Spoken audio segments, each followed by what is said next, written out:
لاہور میں سانحہ کہنا کے بعد پورا علاقہ غم کی تصویر بنا ہوا ہے۔ فضا سوگوار اور ہر آنکھ اشک بار ہے، جبکہ حادثے میں جاں بحق ہونے والے 11 بچوں اور بچیوں کی نماز جنازہ ادا کر دی گئی۔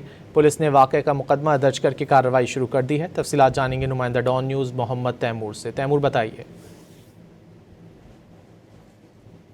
کانا واقعے کے نتیجے میں 14 بچے جو ہے وہ اپنی جان کی بازی ہار گئے۔ 8 افراد جو ہے ان کو وہ ہاسپٹل جو ہے منتقل کیا گیا، جن میں سے بیشتر کو جو ہے وہ ابتدائی طبی امداد کے بعد جو ہے وہ ان کو واپس گھروں کی طرف روانہ کر دیا گیا، مگر ابھی بھی ایک ٹیچر جو اساتذہ ہیں اور ایک بچہ جو ہے وہ بھی جو ہاسپٹلز ہیں وہاں پر زیر علاج ہیں۔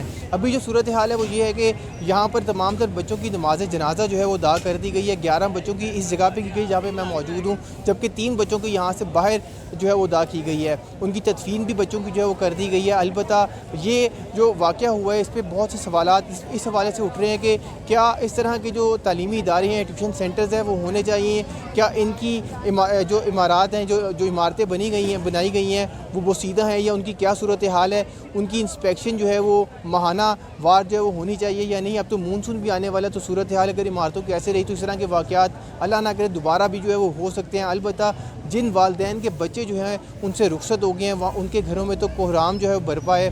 البتہ 14 بچوں کی جو نماز جنازہ ہے وہ ادا کر دی گئی ہے۔ اس واقعے کے اوپر جو ہے پولیس کی جانب سے FIR کا اندراج بھی کر دیا گیا ہے۔